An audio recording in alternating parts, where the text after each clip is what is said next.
சர்வமங்கள மாங்கல்யே சிவே சர்வார்த்த சாதகே சரண்யே திரியம்பகே கௌரி நாராயணி நமோஸ்துதே. ஓம் நமச்சிவாய. மேன்மைகள் சைவநீதி விளங்குக உலகமெல்லாம். நோயற்ற வாழ்வே குறைவற்ற செல்வம். அந்த நோய் நொடிகள் இல்லாத வாழ்வுகின்ற உலக மக்கள் எல்லோரும் வாழ வேண்டும் என்று கலியுகத்தின் காந்தமலை ஜோதியாகிய சபரிமலை சுவாமி ஐயப்பனுடைய திருவடிகளை சிறந்தாழ்த்தி டான் தமிழொலி ஓம் தொலைக்காட்சி நேயர்கள் அனைவருக்கும் சர்வதேச இந்து மத குறிப்பீடம் அகில இலங்கை சபரிமலை ஸ்ரீ சாஸ்தாபுரத்தின் சார்பில் இனிய வணக்கங்களும் நல்லாசிகளும். என்றும் மங்களகரமான குரோதி வருஷம் வைகாசி மாதம் 15ஆம் நாள் 28/5/2024 செவ்வாய்க்கிழமை.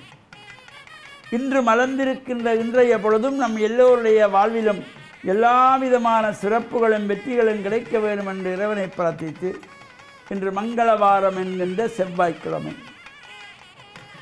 நாம் ஆலயங்களில் சென்று பிரார்த்தனைகள் செய்வது, பல்வேறு அம்பாள் ஆலயங்களிலே சாயங்கால வேளை இந்த ராகு கால நேரத்திலே துர்க்கையம்பாளை வேண்டி எலுமிச்சம்பழத்திலே விளக்கு ஏற்றி வழிபாடு செய்கின்ற ராகுகால துர்கா பூஜை. அவர் அந்த ராகுகால துர்கா பூஜை செய்யப்படுகின்ற பொழுது ஜாதக ரீதியாக ஏற்படுகின்ற செவ்வாய் தோஷம், மாங்கல்ய தோஷம், காலசர்ப்ப தோஷம், புத்திர தோஷம் என்று இந்த ஜாதக ரீதியாக சொல்லிக்கொள்வார்கள். இவ்வாறு இந்த தோஷங்களினாலும்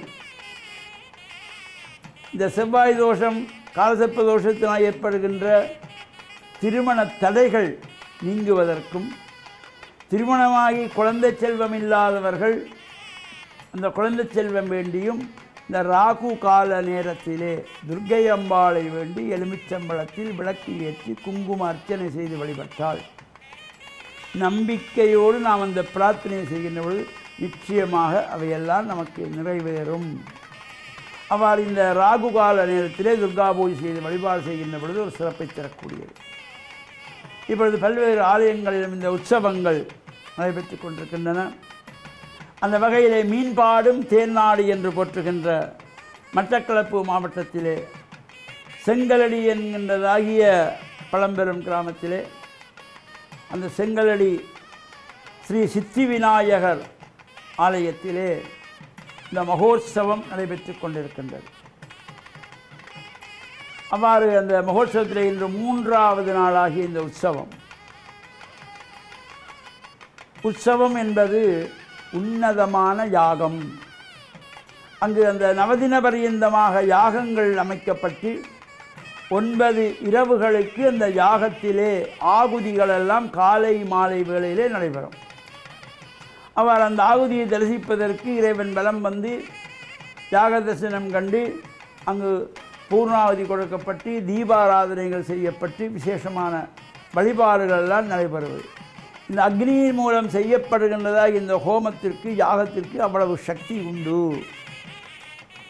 அவ்வாறான சிறப்போடு கூடியதாகிய இந்த மகோத்சவ காலங்களிலே நாமும் இந்த ஆலயங்களுக்கு செல்லுகின்ற பொழுது வெறுங்கையோடு செல்லக்கூடாது.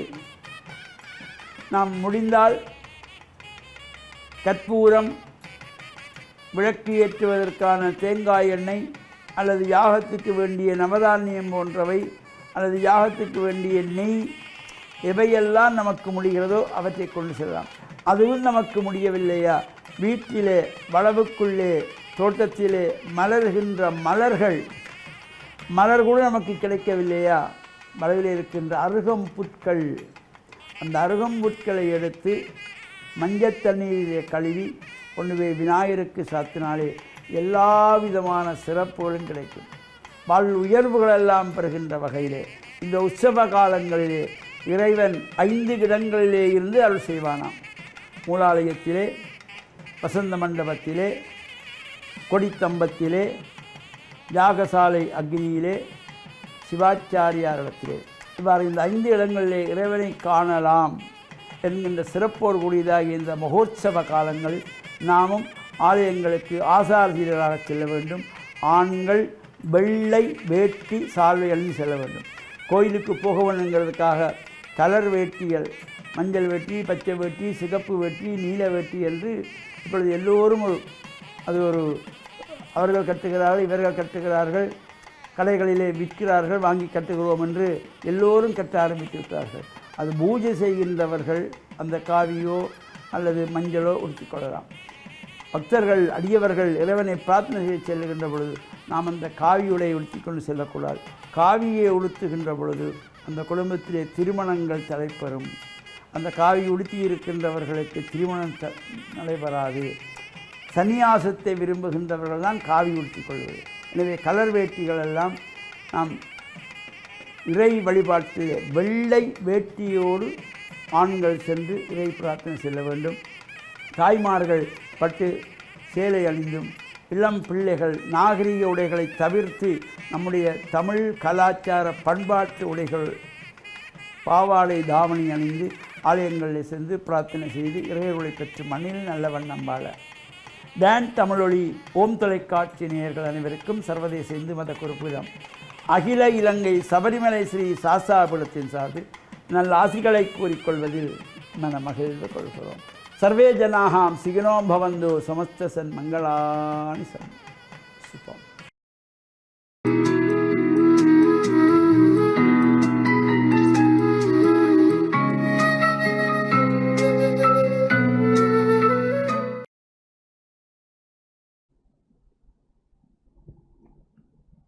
இறை இயேசுவில் என் அன்பு நெஞ்சங்களே, கிறிஸ்தவ நற்சிந்தனை வேளையில் உங்களை சந்திப்பதிலே எனக்கு மிக்க மகிழ்ச்சி.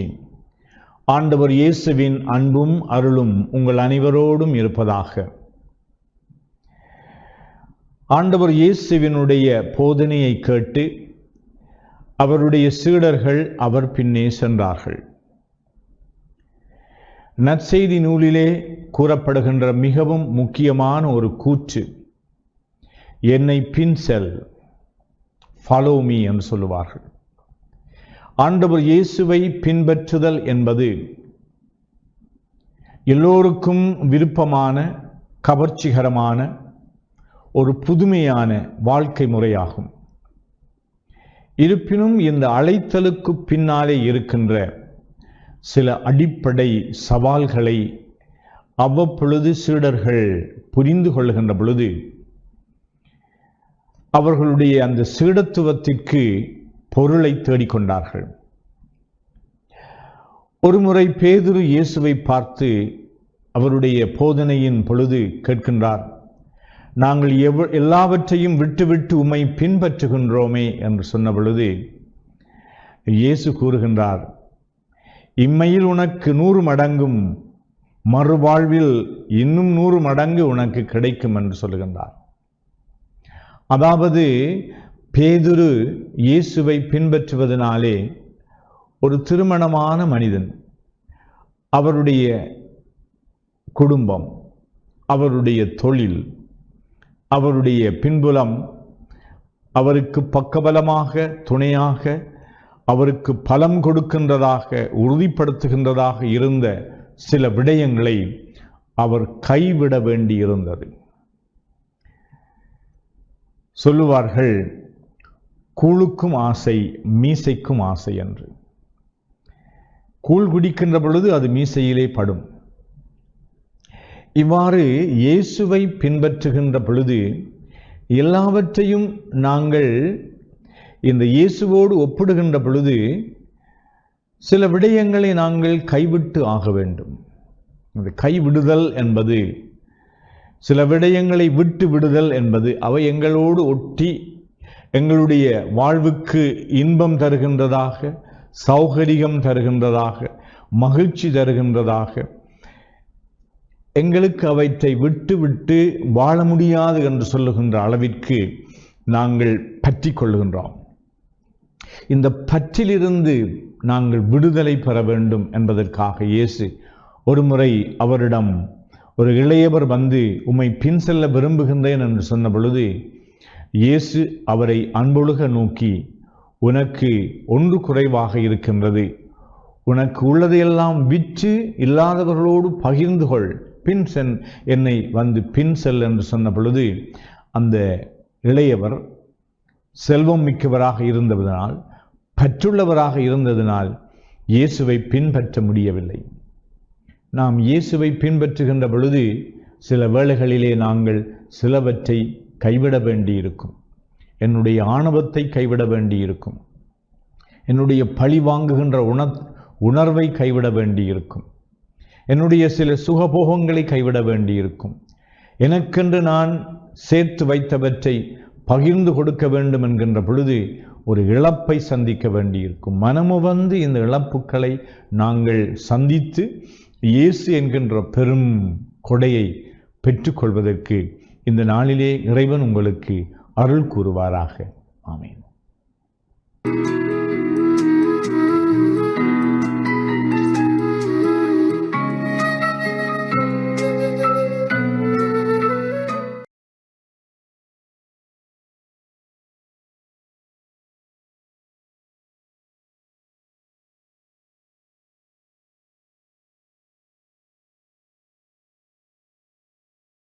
இஸ்லாமிய நற்சிந்தனையினோடு இன்று இணைந்திருக்கக்கூடிய நேயர்கள் அனைவருக்கும், பார்வையாளர்கள் அனைவருக்கும் அஸ்ஸலாமு அலைக்கும் வரஹ்மத்துல்லாஹி வபரகாத்துஹு. இன்றைய நற்சிந்தனையினூடாக ரசூலுல்லாஹி ஸல்லல்லாஹு அலைஹி வஸல்லம் அவர்கள் எந்த அளவுக்கு தன்னடக்கத்தோடும் பணிவோடும் நடந்து கொண்டார்கள் என்பதை ஒரு சில செய்திகளின் மூலம் உங்களுடைய கவனத்திற்கு கொண்டு வரலாம் என்று ஆசைப்படுகின்றேன். அன்புள்ள சகோதர சகோதரிகளே, ரசூலுல்லாஹி ஸல்லல்லாஹு அலைஹி வஸல்லம் அவர்கள் நாட்டு ஜனாதிபதியாக இருந்து கொண்டு, அல்லாஹ்வுடைய தூதராக இருந்து கொண்டு, மனித சமூகத்தின் தலைவராக இருந்து கொண்டு, தன்னடக்கத்தோடும் பணிவோடும் இந்த உலகத்திலே ஆட்சியை கொண்டு நடாத்தினார்கள். மக்களை நல்வழிப்படுத்தினார்கள். மக்களுக்கு போதனைகளை, அறிவுரைகளை சொன்னார்கள். எந்த அளவுக்கென்றால் ஒரு பொழுதும் நபிகளார் ஸல்லல்லாஹு அலைஹி வஸல்லம் அவர்கள் கடினமான வார்த்தைகளை பயன்படுத்தியது கிடையாது. ஒரு பொழுதும் பெருமை, ஆணவம், கர்வம் அவர்களிடத்திலே இருந்தது கிடையாது. எந்த அளவுக்கென்றால் மதீனாவிலே சில பெண்கள் நபிகளாரிடத்திலே சென்று நபிகளாருடைய கையை பிடித்து கொண்டு அவர்கள் விரும்புகின்ற இடங்களுக்கெல்லாம் நபி அவர்களை அழைத்து செல்வார்கள். நபி அவர்களிடத்திலே போய் செல்வதற்கு வழி கேட்பார்கள். நபி அவர்கள் கொண்டு போய் விட்டு வருவார்கள். இந்த அளவுக்கு நாட்டு ஜனாதிபதியாக இருந்து கொண்டு, சமூகத்தின் தலைவராக இருந்து கொண்டு, அல்லாஹ்வுடைய தூதராக இருந்து கொண்டு இந்த உலகத்திலே பணிவான முறையிலே ஆட்சி நடாத்திய ஒரு தூதராக, ஒரு தலைவராக நபி அவர்கள் இந்த மண்ணிலே வாழ்ந்து காட்டினார்கள். அதே போன்று இந்த உலகத்திலே எந்த தலைவராலும் அந்த அளவுக்கு பணிவாக நடக்க முடியாது என்று சொல்லுகின்ற அளவுக்கு பணிவோடு ஆட்சியை கொண்டு நடத்தினார்கள். சில நபித்தோழர்கள், குறிப்பாக முஆத் இப்னு ஜபல் ரலியல்லாஹு அன்ஹு அவர்கள் பல நாடுகளுக்கு சென்று வருகின்றார்கள். நாட்டு தலைவர்களை பார்த்துவிட்டு வருகின்றார்கள். அவர்களுடைய அந்த சிம்மாசனத்தையும் அவர்களுடைய அரசியல் பட்டாளத்தையும் அவர்களுக்கு அந்த நாட்டு மக்கள் கொடுக்கக்கூடிய கண்ணியத்தையும் மரியாதைகளையும் பார்த்துவிட்டு வந்து அல்லாஹ்வுடைய தூதரிடத்திலே வந்து சொல்லுகின்றார்கள், அல்லாஹ்வின் தூதரே, உலகத்திலே பல நாடுகளுக்கு சென்று வந்தேன். அந்த நாட்டு தலைவர்கள் மதிக்கப்படுகின்றார்கள், கண்ணியப்படுத்தப்படுகின்றார்கள். அந்த நாட்டு மக்கள் அந்த தலைவர்களை தலையில் வைத்து மதிக்கின்றார்கள். ஆனால் நீங்கள் எளிமையான முறையிலே இந்த உலகத்திலே ஆட்சி செய்து கொண்டிருக்கின்றீர்கள். உங்களுக்கு அந்த அளவுக்கு மரியாதைகள், கண்ணியங்கள் கிடைப்பதில்லை. எனவே உங்களுக்கு சுஜூது செய்வதற்காக வேண்டி, உங்களுக்கு சிரம் தாழ்த்துவதற்காக வேண்டி நீங்கள் எங்களுக்கு அனுமதி தாருங்கள் என்று கேட்ட நேரத்திலே நபி அவர்கள் சொல்கின்றார்கள், சுஜூதை பொறுத்த வரைக்கும் தலையை நிலத்தில் வைத்து மரியாதை செய்வதற்கு தகுதியானவன் அல்லாஹ்வை தவிர வேறு யாரும் கிடையாது. வேறு யாருக்கும் அப்படியான மரியாதை கொடுக்கப்படக்கூடாது என்பதை நபி அவர்கள் தோழர்களுக்கு அறிவுரை சொல்கின்றார்கள். எனவே இந்த உலகத்திலே நபி அவர்கள் தலைவராக இருந்து கொண்டு, நாட்டு ஜனாதிபதியாக இருந்து கொண்டு, அல்லாஹ்வுடைய தூதராக இருந்து கொண்டு ஒரு சாதாரண மனிதன் உண்ணுவதை போன்று உண்பார்கள். ஒரு சாதாரண குடிமகன் குடிப்பதை போன்று குடிப்பார்கள்.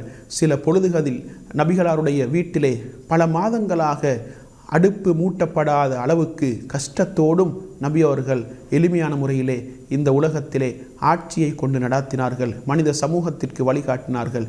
சில நேரம் சில வெளிநாட்டு தூதுக்குழுக்கள் நபிகளாரை சந்திப்பதற்காக வேண்டி வருவார்கள். சஹாபாக்களோடு, தோழர்களோடு நபி அவர்கள் அமர்ந்திருப்பார்கள். அந்த நேரத்திலே அவர்கள் உங்களில் முகம்மது யார் என்று கேட்டுதான் நபி அவர்களை அறிந்து கொள்ள வேண்டும். அந்த அளவுக்கு தன்னுடைய தோழர்களோடு ஒருவராக சரிசமனாக அவர்களோடு அமர்ந்திருப்பார்கள், எளிமையான முறையிலே அமர்ந்திருப்பார்கள். சில நேரம் பாயில் நபி அவர்கள் உறங்குவார்கள், அந்த பாயின் அடையாளங்கள் அவருடைய மேனியிலே இருக்கும். அந்த அளவுக்கு ஒரு எளிமையான வாழ்க்கை நபிகளாருடைய வாழ்க்கை என்பதை இஸ்லாம் எங்களுக்கு தெளிவாக சொல்லுகின்றது.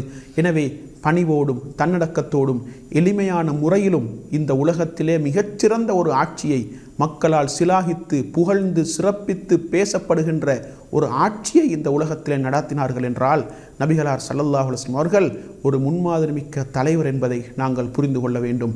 எனவே எளிமையான முறையிலே தன்னடக்கத்தோடும் பணிவோடும் தன்னுடைய குடிமக்களை வழிநடாத்தி மார்க்க ரீதியாக அவர்களை பண்படுத்தி பக்குவப்படுத்தி இஸ்லாத்தை நடைமுறைப்படுத்துகின்ற ஒரு பக்குவத்தை அவர்களில் ஏற்படுத்தி ஒரு முன்மாதிரிமிக்க தலைவராக, ஆட்சியாளராக, ஒரு ஜனாதிபதியாக இந்த உலகத்திலே அல்லாஹ்வுடைய தூதை நபி அவர்கள் எத்தி வைத்தார்கள். எனவே நபி அவர்களை எங்களுடைய வாழ்க்கையிலும் நாங்கள் முன்மாதிரியாக கொண்டு பணிவாகவும் தன்னடக்கத்தோடும் ஆன்மீக வாழ்க்கையிலே ஆன்மீக பாதையிலே பயணிப்பதற்கு வல்லவன் ரஹ்மான் எனக்கும் உங்கள் அனைவருக்கும் துணை புரிவானாக. வாஹிரு தஅவானா அனில் ஹம்துலில்லாஹ்.